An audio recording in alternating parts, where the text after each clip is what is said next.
Okay, we're going to go ahead and get started. Wow, we really favored the left side of the room today. I don't know what's going on there, but thank you everyone for coming. I'm very excited for our presentation today.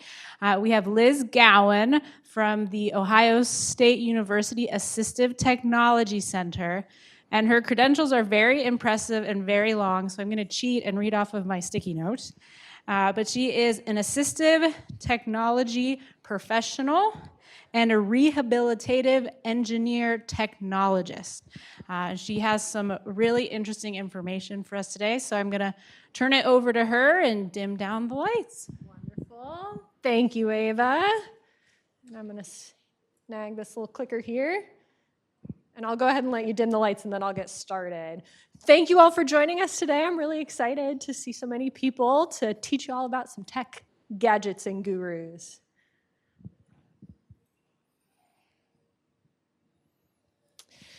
All right, and today we are going to talk about assistive technology options to support low vision. So some of those gadgets that you probably have in your pocket, your phone, your computer, and some other things that can help with vision as it changes or as it goes. So some things we're going to talk about today, I'm going to tell you a little bit about where I work at the Assistive Technology Center at Ohio State. And we're going to talk about some different technology options, as well as some different smart home options. And then I would love for you to ask me any questions that you have, and I will do my very best to answer them as well. So the Assistive Technology Center, we are a part of the Ohio State University Wexner Medical Center. We are an outpatient location at the Martha Moore House building downtown, right next to campus. And we are a big, huge department with a bunch of small departments kind of under one big umbrella. So we have a wheelchair clinic where we look at mobility and all different types of wheelchairs. We have a driver rehab program. We have our smart clinic, which is kind of what we're talking about today, all of those tech-related things. And then we have a speech device clinic as well. So we're one big umbrella department that can meet a lot of different technology needs. My background is in engineering. I work with a whole bunch of OTs and PTs, so occupational therapists and physical therapists, to make one big team. I'm going to put on my best OT hat because my partner in crime, Christy, is finishing up with a patient. She's going to join us in a few minutes. But to put on my best OT hat, what we're talking about today are what OTs consider instrumental activities of daily living. So those are activities that support your daily life within your home and community.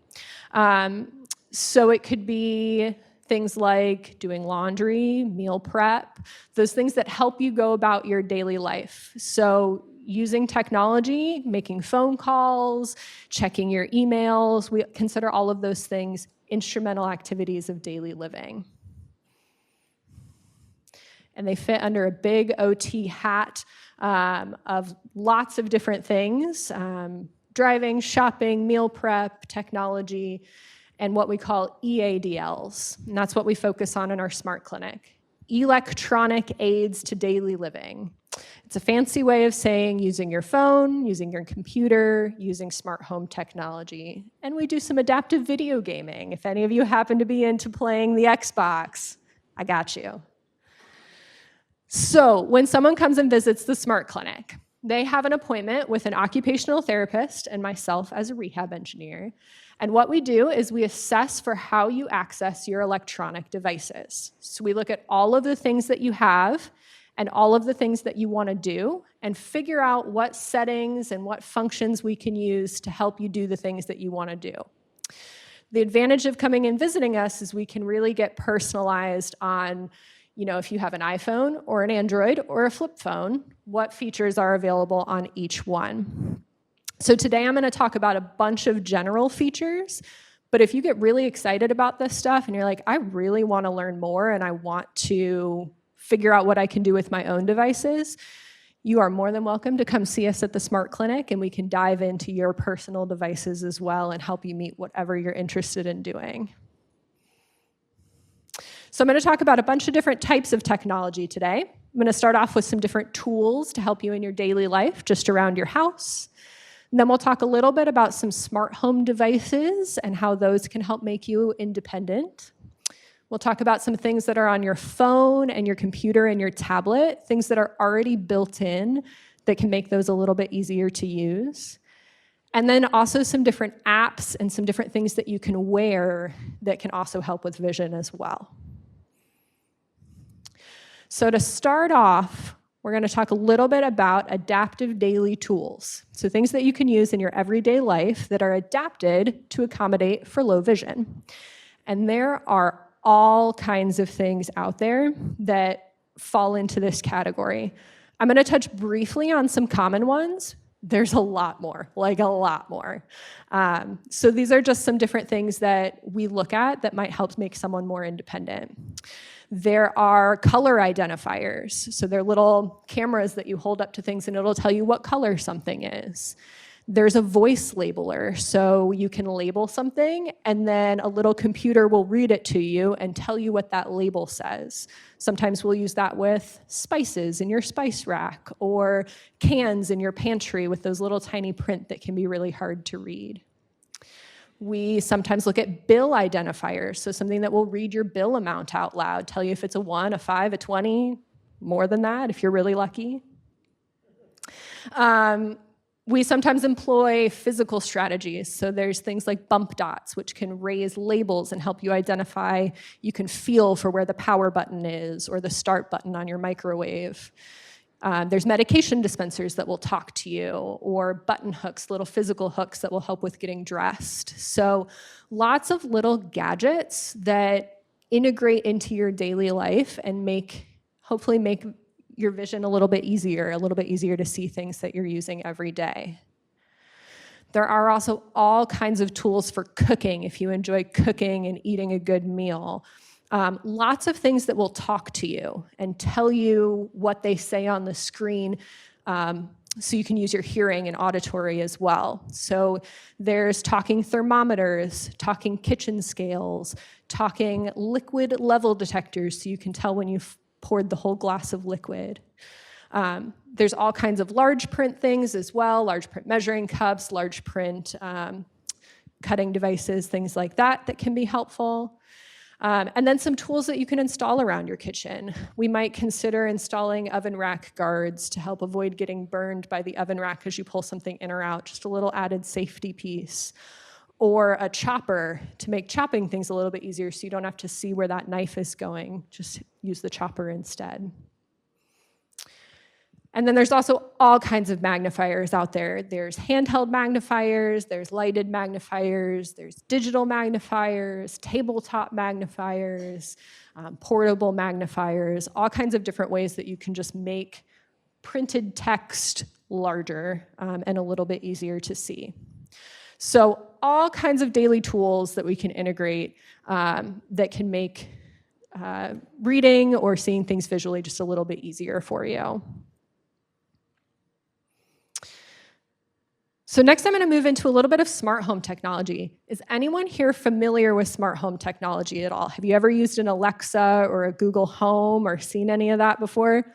Love it. I love it. Beautiful. Well, smart home technology lets you control different devices around your house. Some of the common ones that people ask us about most often are controlling their lights, controlling your TV, controlling your thermostat, your vacuum, doorbells, all sorts of things. You can really make anything smart these days. The really nice thing about smart technology is you can control it in all sorts of different ways. So you don't necessarily have to get up and turn on or off the light switch. You can say, hey Alexa, turn off my lights, and she'll do it for you. You can also ask all sorts of questions. Hey Alexa, what time is it? Hey Google, what's the weather forecast going to be for this week? And she can tell you information verbally without you having to read it or see it, which can be really nice sometimes, kind of take the load off of you. So smart home devices can help you be more independent in your daily life. Like I said, you can control things with your voice, so you can be a little bit more hands-free. You can ask questions. You can also set reminders. So a lot of times we'll help people set up reminders to take medication, to water plants, things like that. You can also create routines. So we might set your lights up to automatically turn on with the sunrise and turn off with the sunset, and then you don't even have to think about it. It does it all on its own because the technology is really smart that way. And sometimes when people are living in their own home, we might set up sensors to help monitor for safety. So for instance, somebody might have trouble getting down into their basement. So we might set up some water sensors so they could tell if there's a water leak before it becomes a big issue, and they can have somebody check that out. So sensors are another form of smart home technology that we use. So one example as we're thinking of a smart home is turning on or off the lights in your bedroom. So you've gone to bed, you're reading a book in bed, you've already gotten comfortable and gotten into bed, and man, it's a lot of work to get up, get out of bed, turn off that light switch. And sometimes, especially with low vision, it could pose a safety issue. If you're getting up, you run the risk of tripping over something, especially after you turn the lights off and you're going back to bed. It might be dark, it might be difficult to see where you're going. So a smart light, you could use your voice to say, "Hey Alexa, turn off the light." You could set up a routine like I mentioned, or you could add motion sensors. So a light could automatically turn on and off when you get out of bed or after you've been still for a while. So all things that we think about when we're talking about ways that you can be more independent with technology. So let's talk about a few examples of different things that we can make smart. Smart speakers are the most common starting point of a smart home system. They're the hub that controls everything. They're the brains of this system. They are the thing that lets you use your voice to control everything else. And so your smart speaker, you can ask all kinds of questions to it, like I mentioned. What's the weather? How many quarts are in a gallon? Anything that you could search on the internet, you can ask your smart speaker to tell you about as well. It can also play music, and it can read you podcasts and tell you the news, all sorts of things. Smart lights are very, very common. They let you control your lights remotely with your voice, let you be more safe at night with automatic lights and sensors. If you're away from the house, you can also double check if you remembered to turn off the lights. So you can pull up an app and see, is my light on or off? And if you want to get really fancy, you can change the color of your lights or the brightness as well, which with vision, the brightness can be helpful to dim the lights if it's causing your eye pain or anything like that. Video doorbells and door locks, I wouldn't say would be quite as common in this setting, but they let you see who's at your door and control who's coming into your house. There are some that can retrofit over an existing door lock. A lot of times we'll use those in combination with one another so that you can lock and unlock your door. All sorts of other things. There are endless possibilities of things that can be made smart. You can have smart vacuums to automatically clean your house. You can have a smart microwave that will always cook food for the exact right amount of time. Smart sensors, smart pet feeders. I can send my cat food whenever I want with my smart pet feeder, which is always kind of fun. So we look at different ways that technology can help you around the home. And then moving on to phones and computers and tablets. So there are a variety of settings on your phone, your tablet, or your computer, which can make them easier to use. And they will vary a little bit depending on what type of device you have and the age and the brand of device that you have. But there's typically something available on every single device that we can at least take a look at. They're usually found under the accessibility settings of your device or just within the settings in general. And we like to take the phone that you're already using and figure out how we can make it easier for you to use. So we're not looking to sell you on a new phone or anything like that. We'll just take the things that you're already using and see if we can make it better.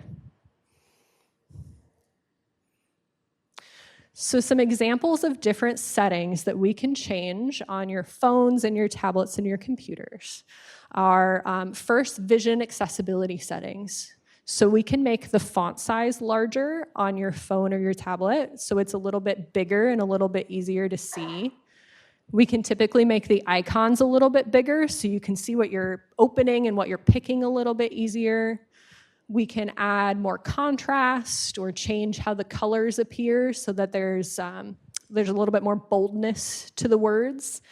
And we can also magnify the screen. So if you use a handheld magnifier to see what's on your screen, you can make your phone its own magnifier and blow it up and move it around the screen with your finger, which is all pretty cool. There are also ways that your devices can read to you and just tell you what's on the screen without you having to see it at all. Those are called screen readers. And there are a few different levels of screen readers. You might have heard of something called VoiceOver before, or narrator. Those are screen readers that are used for people that are blind or have no vision, and they read absolutely everything on the device. It's pretty cool. It lets you have full access to the device. There's a big learning curve to that one, though. It kind of changes the whole way that you interact with your device. So it exists. It's not always the first thing that I get started with people, though. There's also an option called Select to Speak. And what that does is let you pick when the phone or the computer reads to you. So you say, computer, I want to know what this says, and you tap on it, and it will read it out loud to you. But it won't read everything. It will read just what you want it to. And that can be pretty handy, like I said, for reading emails or ordering groceries online. You can see what that message says whenever you want it to. Other options, if you use a computer a lot, there are additional softwares that are available. There are more robust screen readers that will tell you everything that's on your screen. There are also screen magnifiers that can blow up your computer screen really big and let you move around the screen and see things on a huge scale. You can blow it up almost 1,000% if you want to. And then there's something called speech to text. So while viewing what's on the screen can sometimes be challenging, typing can also be challenging because those letters on a keyboard are pretty darn small. And so you can use your voice to enter text instead of having to type it out to the keyboard. So I can say, hey, Google, on my phone, and she'll say, what do I want? And I'll say, I want to send a text message. She'll say, what do you want to say? And I'll say, hi, Mom, how are you doing today? And it'll type all that out and send it to her without me having to touch my phone screen at all. It's pretty cool. There are also some different apps that we can explore on your phone if you have a smartphone that can help with seeing things in your environment. So the things that are built into your phone are really great for reading text that's on your phone screen, like when you get an email or a text message. It's not so great for reading printed text. That's when we go back to some of those handheld magnifiers or a tabletop magnifier. There are ways that your phone can become one of those handheld magnifiers. So there's an app called Seeing AI, which you can download onto your device. And it uses that good old AI that everybody's talking about to read physical text in the environment. So I can take my phone and I can hold it up to a sign at, say, a doctor's office or something, and it'll tell me what that sign says. It can also describe things in the room. So if I held it up to all of you right now, it might say, a room full of people looking at you. Different things like that. So that's a really nice tool as we start to lose our vision for things that are in the environment around us. There's another app that is free, both of these are free, called Be My Eyes.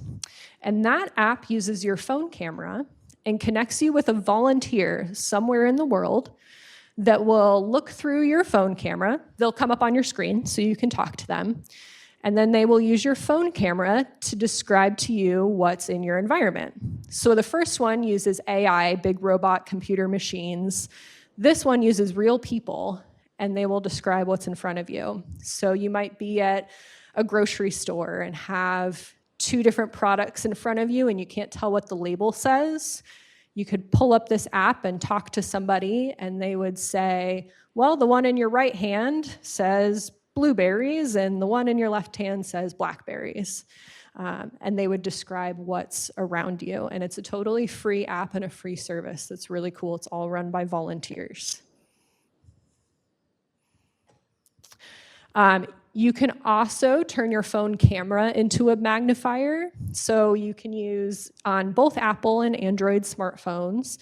You can open your camera app and use it to blow up text really big using the camera. So you can hold your phone over a piece of text and it'll kind of take a picture of it and it'll make it really big. And also, it can also read it out loud to you. So those are pretty cool. And then the last app that we talk about a lot is something called Libby. Libby is a service through your local library where you can borrow audiobooks and print books, but we particularly like audiobooks because it will read them to you. It's totally free, and you borrow them just like you're at the library. So you check them out for a few weeks, listen to them, and then return them when you're finished. And then the last thing I have to talk about is really fancy technology. They are smart wearables. Wearables refer to glasses and other types of camera attachments that you wear on your body, and they have built-in computers that use AI and machine learning to describe things around you. So those apps I mentioned where you hold up your phone and it uses the camera to describe what's in front of you, these are similar, but you wear them on your glasses. So they can be used to identify objects, describe your environment, read to you.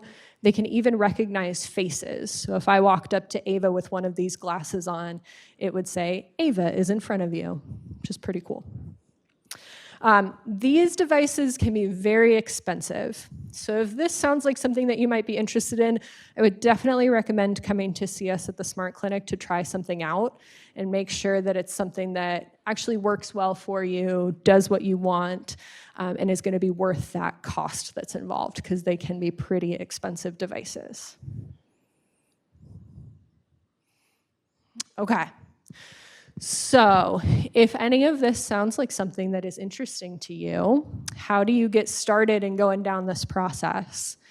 What we like to think about in the Smart Clinic is, what are your technology goals? What tasks in your daily life do you want to be more independent with that technology might be able to help with? You could also think about what those things that you frequently have to ask for help for. So are you often asking for someone to read books aloud to you, or asking for someone to sign papers for you because you can't see where to sign them? Or do you have a smartphone but you really don't use it because it's too difficult to see what's on the screen or it's giving you trouble? Those are the things that we ask people to kind of get started thinking about what they're interested in working with us with. If you want to come see us at the Smart Clinic, you could ask your physician or your eye doctor for a referral to our clinic. It's an occupational therapy referral because you would be seeing our occupational therapists. And they would do a referral for an EADL assessment. And we have referral forms over on this little table over here that are already pre-filled out. So you could just give those to your physician and they could complete the paperwork and send it over to us. If you're more like, you know what, I want to check this out on my own and kind of explore, all of these are built into your devices or available on the App Store. So you can get into your brains of your phone and start playing around with them. At the end of this presentation, I have some different accessibility resources. Apple, Android, Google, Microsoft, all of those big companies have tech support specific for their accessibility settings. So they have people that are specifically trained to help with setting up some of these settings for vision, or for our friends with motor difficulties, accessing their touchscreen, different settings like that. So they have people that are specific to that you can call and can help with some of these things as well. So that is a little bit more our contact information, and my partner, Christy, who will hopefully be here pretty soon to answer your questions as well, and more information on how to get started with us. But I wanted to leave plenty of time for any questions that you all have about technology or different things that you're interested in doing.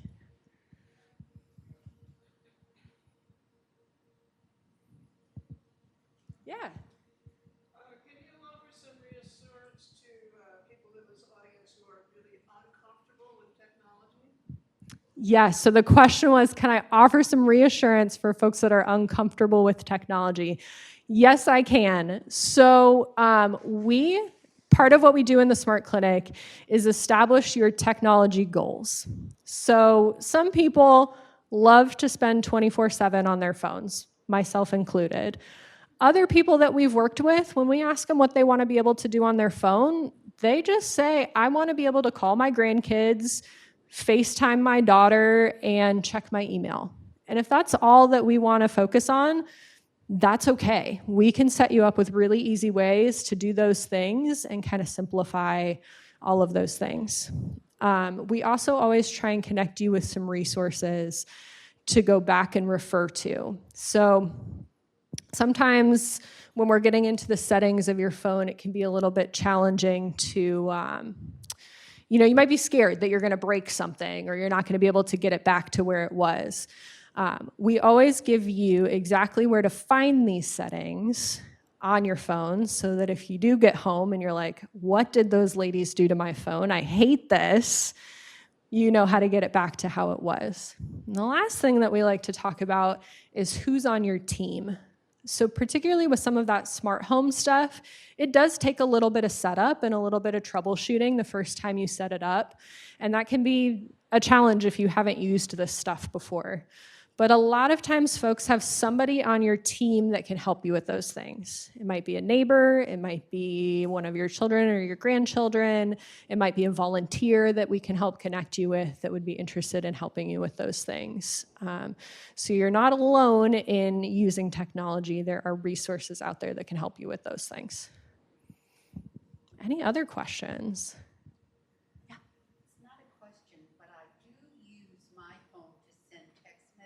And to listen to my text messages, it has given me so much freedom. I love that. I just say, hey Siri, read the most recent text message, and I can read it. And then if I want to answer it, send a text message to this person. That to me is the most exciting thing that has happened, and I want to learn more. Yeah, that's awesome. I'm going to repeat that real quick, just a little louder so that everyone can hear. She said that she is currently using her phone to read her text messages to her, and then she can send text messages with her voice using Siri. So it really helped you be more independent in using your phone, and I imagine stay connected with people a little bit easier. Awesome. I love that. Yes? When the phone is reading something to you, Mm-hmm. is that voice adjustable? A lot of us have trouble hearing. Yes, that's a great question. So she asked, when the phone is reading something to you, is that voice adjustable? And yes, it is, in a few different ways. We can change the pitch and the speed of the voice. So sometimes it talks a little too fast. We can slow that down, and we can change how high or how low that voice is if one is easier to hear. We can change the volume of the voice that comes out and make it louder or softer if we want it either way. Your newer smartphones can also actually route to hearing aids. So if you wear any sort of hearing aid, and if it's the right type, if it's Bluetooth enabled, you can route your audio from your phone to your hearing aid if that makes it a little bit easier to hear as well. It's all pretty cool.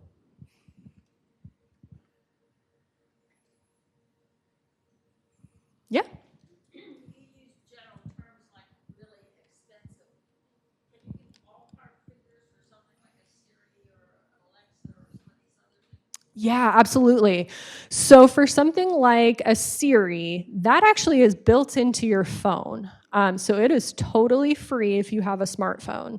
All of the things that we set up on your phone, we go for the free things because you already paid enough for that phone. Let's use it to all of its advantages.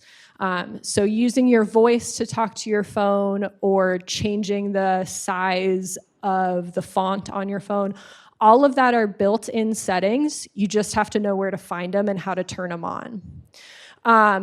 A Alexa smart speaker or a smart light bulb, something like that, those can vary. Smart speakers right now can be really inexpensive. They're typically around $20, so not too bad. Smart light bulbs I've seen for as cheap as $8 and for as expensive as $50.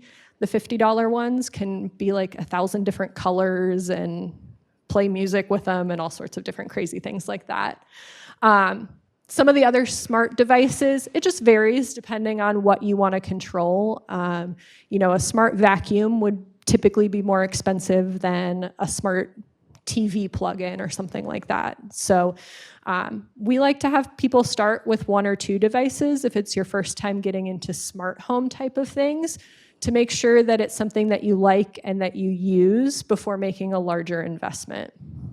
The wearable technology is typically in the couple $1,000s. So those parts that you wear on your glasses and use AI, those are you're running a couple $1,000s. So those are what I would consider pretty expensive. They're anywhere from, I believe, like $3,000 to $7,000, potentially more if you get more features or a different brand.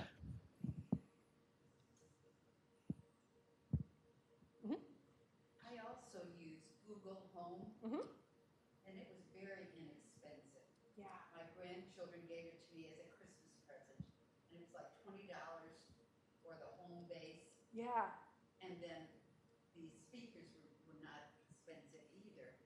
And they make such a difference. I get up in the morning and say, "Hey Google, what's the weather going to be like today?" Yeah. Or turn off the bedroom light. Yeah. And I don't have many, and I know it can be much more expensive. And I'm excited to try to get more and do more with it. Yeah. She has a Google Home that you said your grandchildren bought you for a Christmas present that were pretty inexpensive. And she's using them to turn off on and off lights and to ask about the weather, what the weather forecast is going to be for the day every morning. And yeah, once you purchase that smart speaker, that kind of hub that controls everything, the features to ask it questions are built in. There isn't a subscription to have an Alexa or have a Google Home.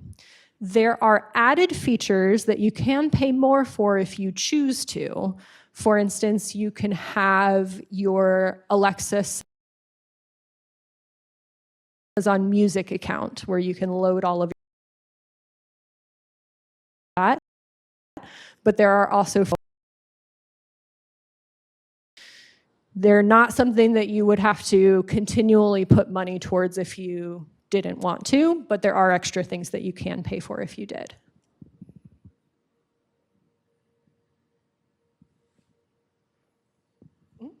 How far out are you booking people? Because I know sometimes to get into different vision specialists, it's a year out.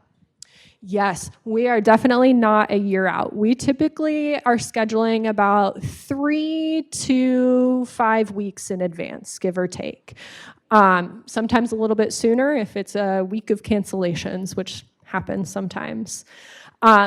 If you come to see us in the Smart Clinic, we typically schedule you for a 90-minute evaluation to start. And that's where you would meet myself and my partner, Christy, and we would ask you all kinds of questions about your home environment, what technology you have, what you like to do, and we would make a game plan for what we want to look at from there. And we would typically see you back for at least one follow-up appointment to check in on how things are going and to try different devices out, because we usually can't get to everything in just one appointment. We would ask that you bring any technology that you want to use to that appointment. So if you want to look at ways that you can have your phone read your texts aloud to you, we would just have you bring your phone with you so that we can look at the settings on your specific device and help you set those up, rather than us just showing you and then making you go home and try and do it yourself, because that can be challenging.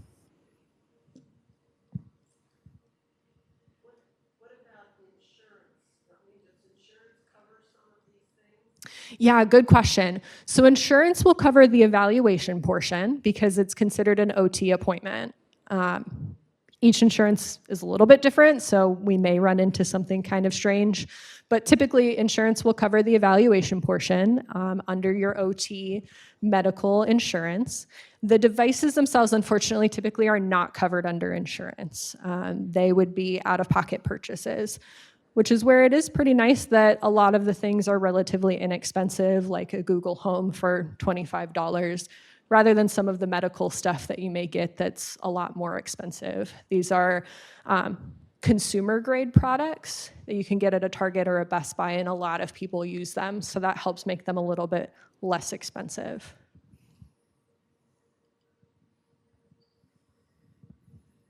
You gave us a lot of technology kinds of help. Yeah.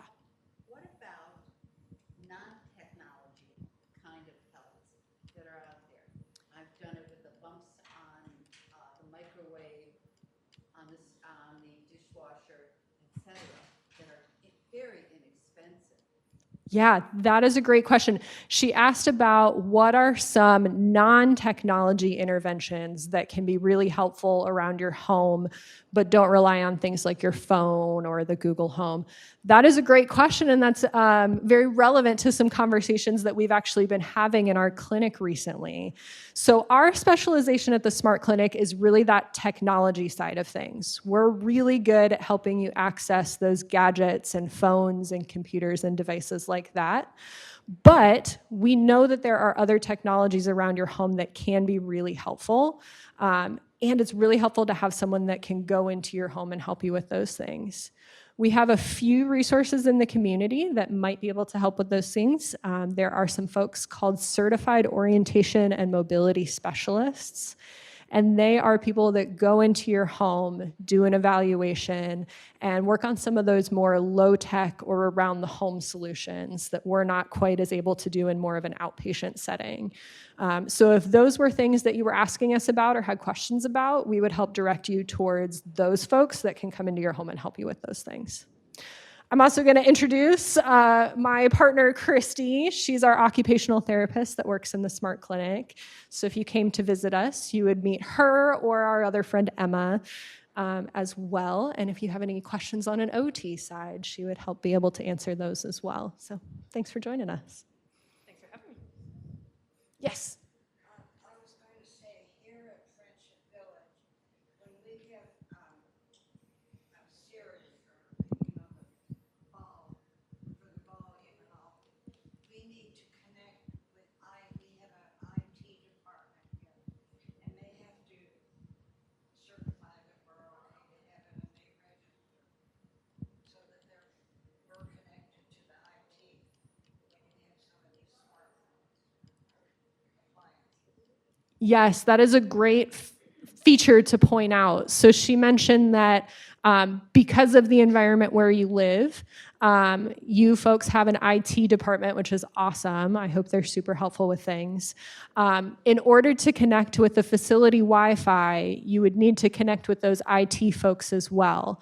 They would, if you decide to get a smart speaker or some of these smart devices, they would be able to help get those onto the facility Wi-Fi and get past all of those security barriers that they have set up for those. Not as specialized as some of what she's mentioning. You guys had awesome questions. Are there any other questions for us?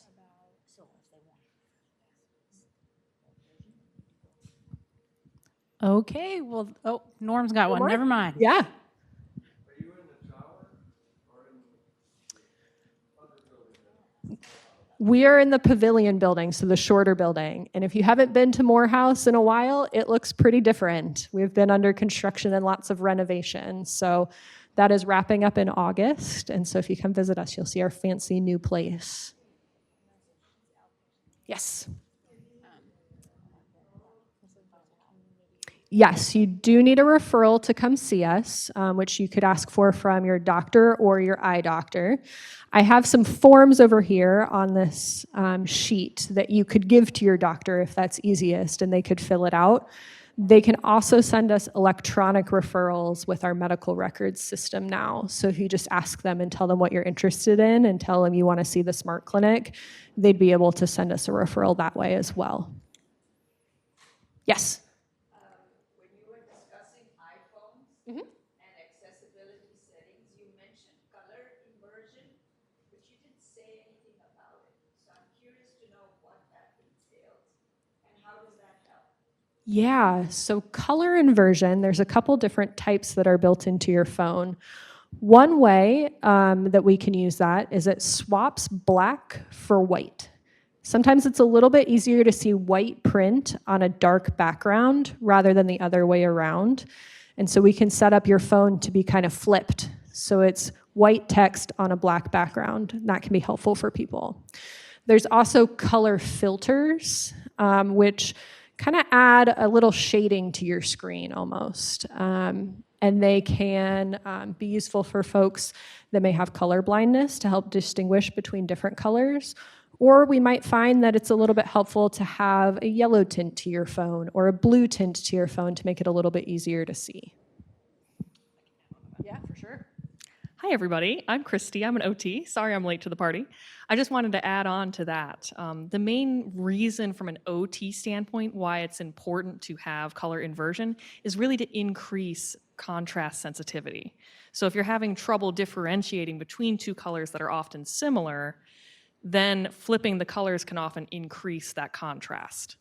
And so the specific color is not really what's important, and even the research shows us that that's not what's important, but having a very different set of two colors is what's most important. Do we have any other questions? We think it is. We think it's very exciting too. Yes. Yes. And so I'll just say while we're thinking of more questions, again, I'm sorry I'm late to the party. I had the privilege of trying out a brand new driving simulator today. Some of you might remember me from being here last year talking about the OSU driver rehab program as well. So the Smart Clinic kind of encompasses a lot of the other technology aspects. I know Liz just spent all this time going over that with you. But if you have any other questions about any of the other services we have, I'm here to answer those questions as well. If you came to her last presentation, her hair was a very different color. It was bright purple last time. We're going a bit more mellow these days. So you must have some training other than occupational therapy in terms of your credentialing to do this kind of technology. Yeah, so on top of an occupational therapist, actually Liz and I carry the same kind of secondary certification. So we're both trained as an assistive technology professional, which required a lot of extra education and learning and a test to get into that certification line. So assistive technology professionals are all over the country and all over the world of assistive technology. So those can be the same people that help fit you for a wheelchair. They can also be the same people like us that are talking about smart home technology and computer access. We also do a lot of tag teaming. So you would see both myself and an occupational therapist. Christy's background being an OT is looking at your body, how it moves, how your eyes are working, how your brain is working together with your eyes and your body. And I tend to look more at the technology itself. What settings are available? What are the latest updates? Are there different apps that we can use? So you would meet with both of us so that we can kind of tackle everything from different perspectives and integrate everything together. Yes? The other health systems, now this is talking about your opposition, but do the other health systems like Ohio Health or Mount Carmel also have similar clinics in their respective systems, or is it just OSU that has? Yeah, great question. So she asked if the other health systems like Ohio Health and Mount Carmel have similar services. Ohio Health has a service through their rehab hospital. They do have someone that would come into your home and do an assessment of your home for smart home technology. I don't believe they get into phone and computer access quite so much in that space. I don't know of anything at Mount Carmel that's similar. Our Assistive Technology Center at OSU is pretty unique in the fact that it has everything under one roof. So your wheelchair, your smart clinic, your driver all together. We're actually pretty unique across the whole country to be set up that way. So there aren't a lot of places nationwide that offer services quite like this. So interesting place. Yeah, so we always encourage you, because you would need, no matter who you see at what hospital system, you would likely need to see some sort of occupational therapist. When you're asking your physician for that referral, ask them if they know of a place to send you. And if they don't, you know of at least one. So like Liz was saying, we are a pretty unique setup. One thing I will say that's also different than what other systems might have is we have Liz being the rehab engineer. Liz is one of very, very few in the country that work in this specific setting.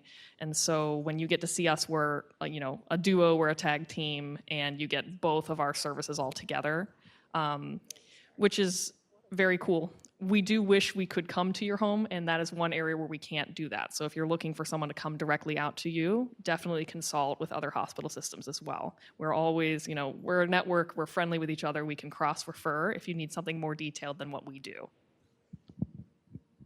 Is there some focus on macular degeneration as opposed to other types of sight loss? Great question. We are familiar with all kinds of different vision diagnoses and conditions. We're actually seeing more and more of a population for people with specific eye diagnoses coming into our clinic as of late. There is not one specific product or assistive device or technology that's geared towards each diagnosis, but we are familiar that there's kind of certain, I don't know how else to say it, but like starter packs for each kind of set of symptoms that you might have with those diagnoses. And those are the things that we would go through with each individual. Great question.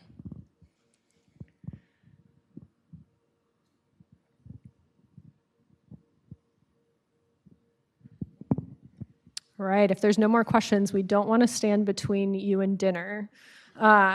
So you're welcome. We'll hang out for a few minutes afterwards if you have any questions and you want to come up to us specifically. There are papers over there on the side if you want to pick up any brochures or that physician referral form. Please feel free to help yourself. And thank you so much for joining us today. Thank you, Liz and Christy. We appreciate it.